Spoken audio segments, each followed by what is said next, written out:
My mother said, "I can't look after your daughter while my wife was giving birth. She kicked me out of the house, but then Jake, at 31 years old, had spent the last 6 years married to Emma, the woman he had once believed was his perfect partner. They had built a life together, welcoming their 3-year-old daughter, Lily, and now their newborn son, Noah. But despite the joys of fatherhood, a heavy burden weighed on Jake's shoulders, one that was slowly suffocating him. His parents, Richard and Diane, had never approved of Emma. They were devoutly religious, and Emma wasn't. That alone was enough for them to dismiss her entirely. They had made it clear from the very beginning, when Jake had announced his engagement, that they didn't believe she was the right woman for him. They hadn't even bothered to hide their disappointment at the wedding. Diane had spent the entire evening making passive-aggressive remarks about how she had prayed for Jake to find a God-fearing wife, while Richard had barely spoken to Emma at all. Still, Jake had tried. He had spent years attempting to bridge the gap between his wife and his parents, hoping that, in time, they would see what he saw in her. But they never did. Instead, they treated her with cold indifference, only tolerating her presence because she was the mother of their grandchildren. Yet, despite their obvious disdain, they had no issue accepting Jake's money. For the past 5 years, Jake had been paying their bills, every single one of them.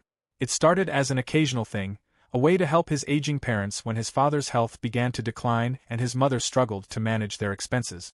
But what was supposed to be temporary assistance quickly became an expectation. Every month, without fail, Jake sent them nearly $2,000, covering their mortgage, utilities, phone bills, groceries, and whatever else they conveniently forgot to pay on their own. They had come to rely on it, and worst of all, they had come to feel entitled to it. Not once had they expressed gratitude. Not once had they acknowledged the sacrifices he made. Instead, they treated it as if it was Jake's duty, as if he owed them. They never hesitated to remind him that family takes care of each other, yet that logic only seemed to apply when it benefited them. The hypocrisy of it all was almost laughable. And then there was Madison, Jake's older sister. At 34, she lived a life of luxury, married to Ethan, a man whose wealth knew no bound. She vacationed in the Maldives, shopped in designer boutiques, and posted photos of extravagant dinner parties at 5-star restaurants. She never worried about bills, never had to count pennies, and yet, despite her financial stability, she had never contributed a single cent to their parents. The inequality was maddening. Madison, the golden child, was celebrated and adored. Their parents fawned over her, defending her choices, excusing her selfishness. If Jake ever brought up the fact that she wasn't helping, Richard and Diane would brush it off. "She has a family to take care of," they would say. As if Jake didn't. As if Jake wasn't juggling a newborn and a toddler while also being their personal ATM. It wasn't just about the money. It was about respect, about fairness. And there was none. Emma saw it. She saw how drained Jake was, how the weight of it all was beginning to crush him. She tried to talk to him about it, tried to convince him that they needed to set boundaries. But every time he even hinted at cutting back his financial support, his mother would cry, and his father would sigh in disappointment, and the guilt would claw at Jake's insides until he caved. "You know how much we've done for you," his mother would say, her voice trembling just enough to make him feel like the worst son in the world. "After everything we sacrificed to raise you, is this how you repay us?" His father would shake his head, a look of quiet disapproval on his face. "I thought I raised you better than this, son." And so, Jake would open his wallet and send the money, and the cycle would continue. Month after month, year after year. Madison, of course, remained oblivious to it all. She rarely called unless it was to brag about a new vacation or a luxury car Ethan had bought her. On the rare occasions she visited their parents, she was treated like royalty. Their mother would cook elaborate meals, their father would beam with pride. It was sickening. One evening, after another argument about finances, Emma had reached her breaking point. "You have a family, Jake," she had said, her voice shaking with frustration. "A family that needs you. Not just your money. And yet, you're killing yourself trying to please people who don't even appreciate you." Jake knew she was right. He had known for a long time. But breaking free from the guilt, from the years of emotional manipulation, was easier said than done. The humiliation of it all was unbearable. He was a grown man, a husband, a father, and yet, he was treated like nothing more than a bank account. His parents took and took, his sister lived without consequence, and he was left drowning under the weight of expectations he never agreed to. Something had to change. But the question was, did he have the strength to finally say no? At 2 a.m., the house was filled with chaos.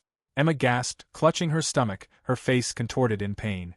Jake jolted awake, disoriented, his heart pounding as he realized what was happening. The baby, Jake, it's too early, Emma panted, her nails digging into his arm. Jake leaped out of bed, throwing on clothes with shaking hands. This wasn't supposed to happen yet. Noah wasn't due for another 3 weeks. He glanced at Lily, their 3-year-old daughter, still fast asleep in her room, oblivious to the storm unfolding around her. He needed help. Someone had to watch Lily. Emma let out a sharp cry, doubling over. Jake, we have to go now. I know. He grabbed his phone, his first instinct leading him to the people who should have been there without question. Family. He called his mother, Diane. It rang. And rang. Finally, she picked up, her voice groggy. Jake? Do you have any idea what time it is? Mom, Emma's in labor. We need to go to the hospital. Can you come watch Lily? He was breathless, already anticipating her saying yes. A pause. Then, oh Jake, I can't. My arthritis is acting up.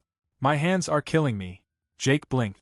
Mom, I'm not asking you to do anything physical. Just sit in the house while Lily sleeps. Please. I just don't think I can manage it tonight. Maybe call Madison? Mom, I'm begging you.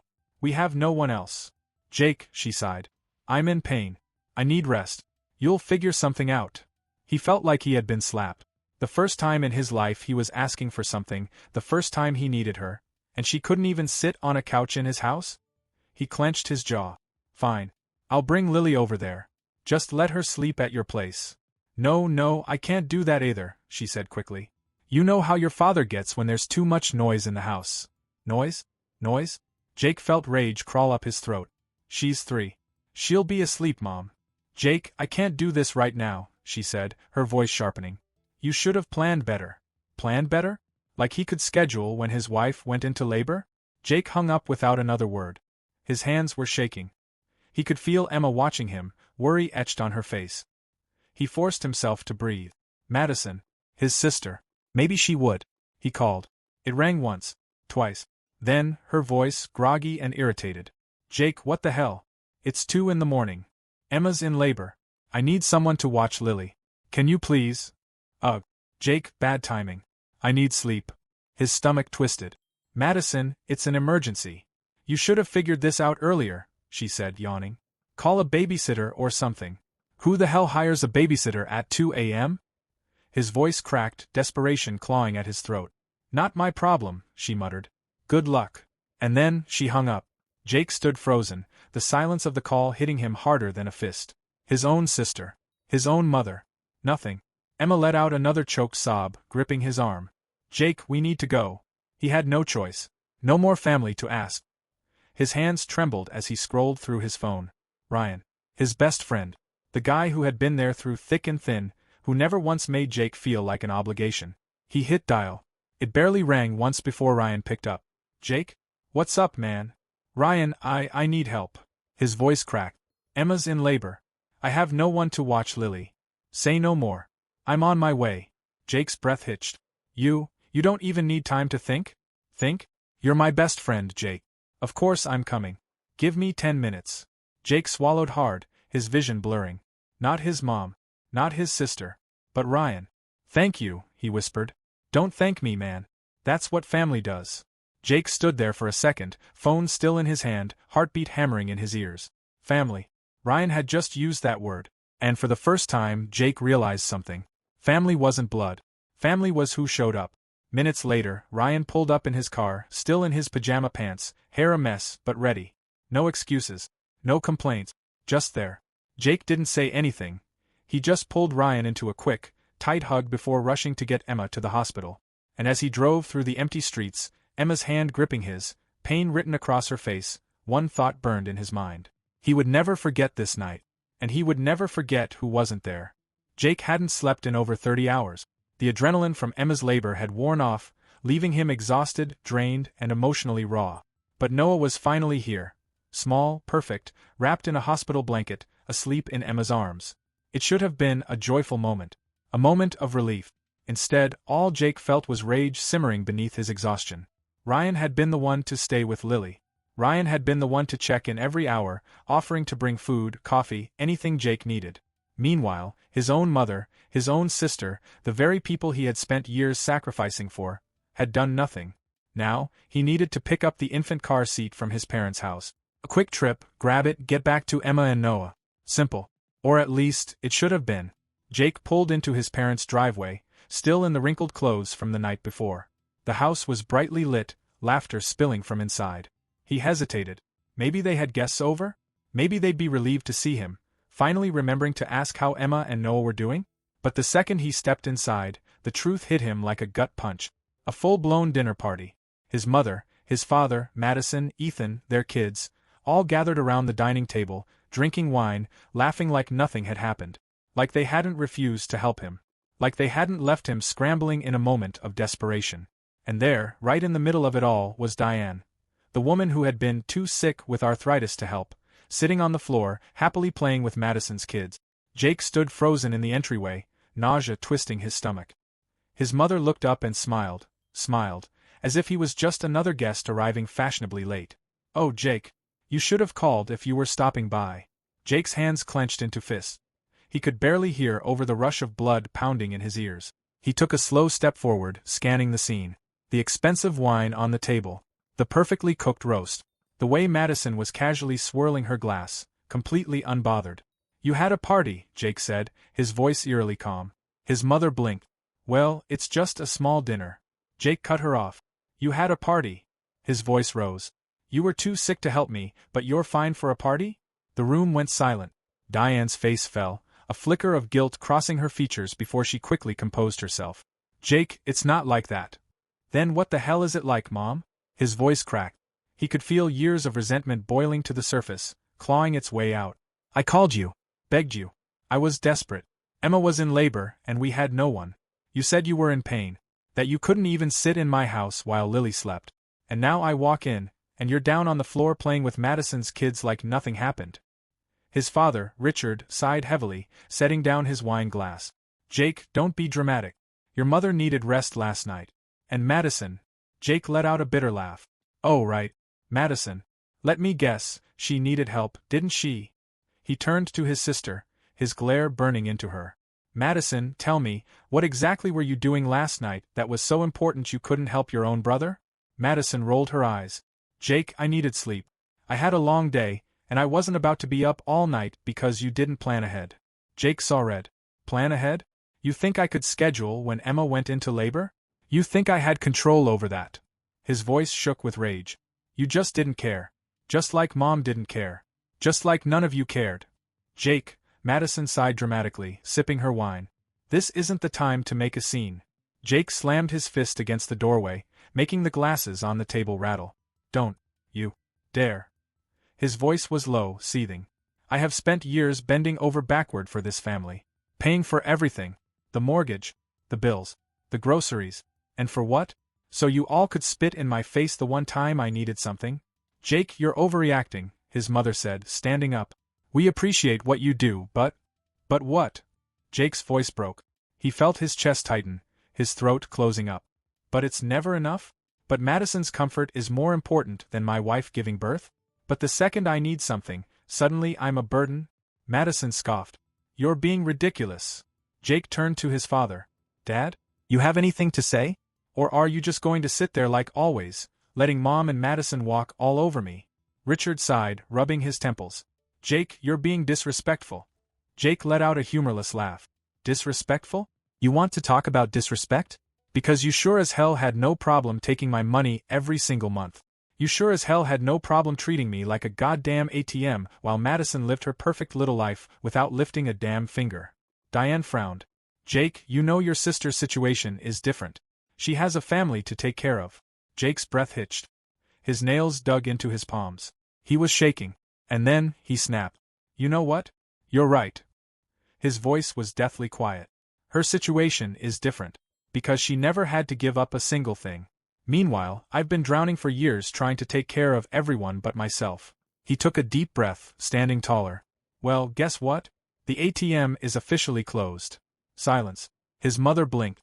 "Jake. No. No more. No more mortgage. No more bills. No more phone payments. You can figure it out yourselves." His father stood up, his face darkening. "Jake, be reasonable." "I was reasonable," Jake cut him off. "I was reasonable when I kept my mouth shut every time Madison got a free pass. I was reasonable when I put my family second to take care of you. I was reasonable when I let you all treat me like a wallet instead of a son. He exhaled sharply. Not anymore. His mother's lip trembled. Jake, we need that money. You should have thought of that before you turned your backs on me. Jake turned on his heel, walking straight to the closet where the car seat was stored. He yanked it out, his movements stiff, controlled, barely keeping himself from smashing something. As he walked to the door, Madison scoffed behind him. God, Jake, you're acting so ungrateful. He whipped around so fast she flinched. Ungrateful? His voice was deadly quiet. You're the one who gets everything handed to you, and I'm ungrateful? Madison rolled her eyes. Fine. Go be dramatic. But don't come crying to us when you realize how much you need us. Jake smiled. A cold, hollow smile. I don't need you. And with that, he walked out. As he drove back to the hospital, his hands still shaking, something inside him settled. He had spent his whole life chasing their approval, waiting for them to care. They never would. But that was okay. Because he had Emma. He had Lily. He had Noah. And he had Ryan. The person who had actually shown up. Family wasn't about blood. Family was about who stayed when it mattered. Jake was standing in the kitchen, bouncing Noah gently in his arms, when his phone buzzed. He glanced at the screen. Dad. 3 weeks. That's how long it had been since he'd cut them off. 3 weeks of silence. 3 weeks of peace. 3 weeks of realizing how much lighter life felt without being tethered to their never-ending demands. He sighed and hit decline. The phone buzzed again. And again. And then the text started. Jake, answer the phone. We need to talk. The mortgage is overdue. Electricity is about to be shut off. Jake exhaled slowly, glancing at Emma, who was feeding Lily at the table. She raised an eyebrow. Your parents? He nodded. They finally feeling the consequences? She asked, not looking the least bit surprised. Looks like it. The phone buzzed again. Jake finally answered. Jake. His father's voice was sharp with frustration. We need help. Help. Jake repeated, feigning confusion. I thought Madison was taking care of everything. There was a beat of silence. Then, his father cleared his throat. Jake, you know she's not in the same position as you. We just need. Jake cut him off. No, I was the one who was never in the same position as her. Yet you had no problem letting me pay for everything while she lived like a damn princess. You never once asked her to contribute. Funny how that changed the second I stopped footing the bill. His father's voice dropped into something more controlled, almost pleading. Jake, listen, we raised you. We supported you. This is how family works. Jake let out a humorless laugh. Oh really? Because when I needed help, family suddenly didn't work that way. Or have you already forgotten the night Emma was in labor? Silence. Ask Madison, Jake said coldly. She's got plenty of money. She can handle it. And with that, he hung up. And so, his parents did ask Madison. They had no other choice. They called. They texted. They begged. But Madison, their golden child, wasn't interested in stepping up. I'm saving for a pool, she said. I can't just throw money away. Jake almost laughed when he heard. Oh, now it was throwing money away? Now that it wasn't his money? His parents panicked. They turned to Ethan, Madison's wealthy husband. But Ethan, for the first time, finally saw the truth. Jake had no idea what had changed, whether Madison had finally whined one too many times, or if Ethan had started paying attention to where all his in-laws' money had actually been coming from. But when Richard and Diane went to Ethan, expecting him to play the role of the next disposable bank account, Ethan simply looked at them and said, No. And just like that, the illusion shattered. Madison snapped. What do you mean, no? She hissed at him. Ethan exhaled slowly, setting his drink down. I mean, no, Madison. Your parents have been leeching off your brother for years. You never had to pay for anything. You never had to take responsibility. And now that Jake finally said enough, you don't want to deal with it either. Madison's face twisted. Ethan, you don't understand. No, I understand perfectly, he interrupted, his voice eerily calm. I understand that your parents never planned for their future because they assumed Jake would keep bailing them out forever. And now that they've run out of options, they want me to do it instead. Madison's jaw clenched. They're struggling, Ethan. We have money. Why wouldn't we help them? Because we're not Jake. Ethan's voice hardened. And I'm not about to reward them for taking advantage of their son for years while treating him like garbage. Richard, for once, had nothing to say. Diane, however, tried a different tactic, turning her watery, guilt-ridden eyes toward Ethan. Ethan dear, please. We wouldn't ask if it weren't dire. The bank is threatening to foreclose. Our electricity. Ethan cut her off. Then downsize. Diane's lip trembled. What? Downsize, Ethan repeated flatly. Get a smaller house. Cut your expenses. Get part-time jobs. Do what every other adult does when they're struggling. Madison looked horrified. You can't be serious. Ethan turned to her. You think I'm just going to write them a check so they can keep living the exact same way they always have? So they can keep sitting around, expecting other people to fix their problems. He let out a short laugh. Not happening, Madison.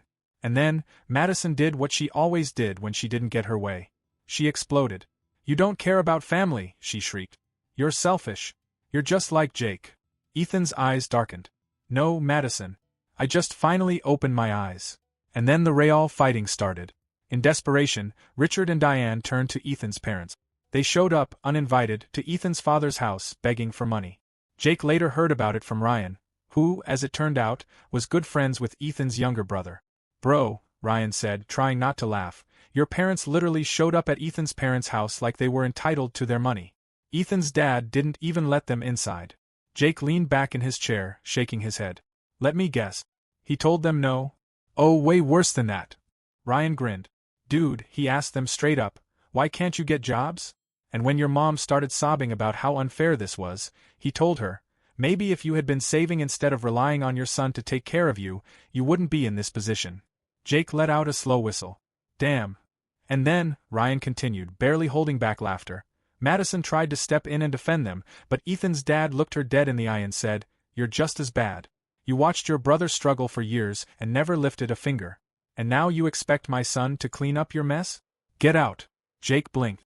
He actually said that? Ryan nodded, grinning. Dude, I wish I had been there. Jake exhaled, running a hand over his face. So, what now? Are they screwed? Ryan shrugged. Seems like it. Ethan's not bailing them out. His parents aren't. Madison's panicking because Ethan's pissed at her. And your parents are realizing that the gravy train is officially over. Jake leaned back, staring at the ceiling. For so long, he had been waiting for this moment. The moment where they finally faced the consequences of their actions. And now that it was here, he felt nothing. No guilt.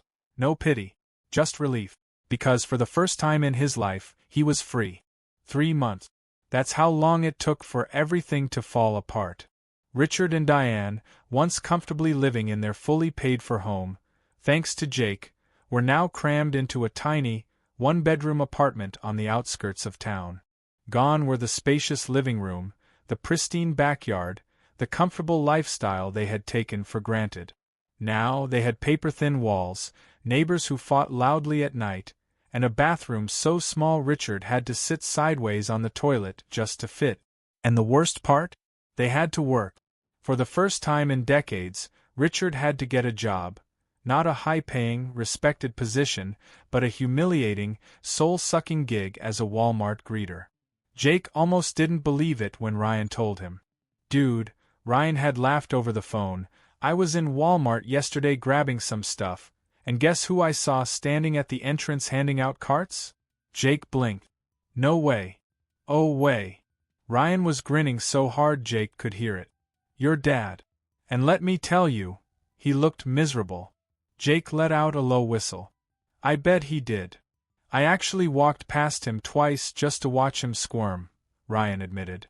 He didn't even make eye contact. Just stood there like he wanted to die. Jake shook his head. It was poetic, really. His father, the man who had threatened legal action when Jake cut him off, who had called him selfish and ungrateful, was now working a minimum-wage job handing out shopping carts. Diane wasn't faring much better. The apartment was suffocating her. No fancy furniture.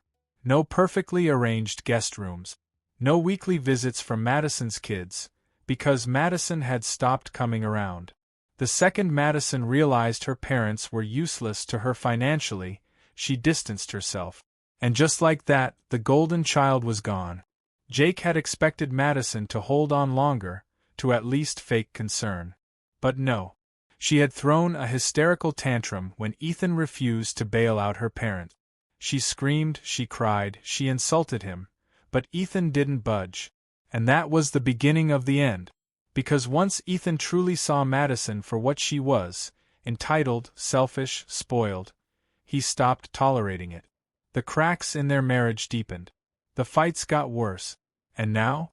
Jake had heard from Ryan, who heard from Ethan's brother, that Ethan had started talking to a divorce lawyer. Guess she's not so special without Daddy's money, Ryan had joked. Jake didn't even feel bad.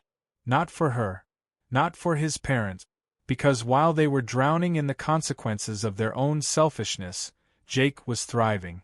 With his parents no longer siphoning money from his bank account, Jake bought a new house. A bigger house, with a backyard where Lily could run around, with an office for him to work in peace, and most importantly, with space for Emma to finally have the cozy home she had always deserved. No more stress. No more late-night phone calls demanding money. No more feeling like he was suffocating under the weight of his family's endless needs. For the first time in his life, Jake could breathe.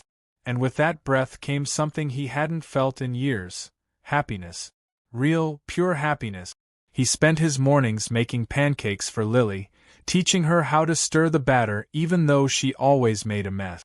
He took Noah on long walks, pushing the stroller through their beautiful new neighborhood, feeling the sun on his skin without a single worry nagging at the back of his mind. He spent his nights sitting on the back porch with Emma, watching the stars, holding her hand, just enjoying the peace, a peace he had never known before. And Ryan? Still there. Still showing up. Still proving that family wasn't about blood. Ryan helped him build Lily a swing set in the backyard. Ryan came over on weekends for barbecues, laughing and joking like he always had. Ryan never once made Jake feel like an obligation. And that was when it truly hit him. Family wasn't about guilt. It wasn't about obligation. It wasn't about money. It was about love. And love had never been something his parents or Madison had given freely. It had always come with a price. But Emma, Lily, Noah, Ryan, they were different. They were real. And as Jake sat in his beautiful home, his daughter giggling in the yard, his son sleeping peacefully in his crib, his best friend flipping burgers on the grill, and his wife smiling at him from across the patio, he knew. This was family. And for the first time in his life, Jake was finally truly free.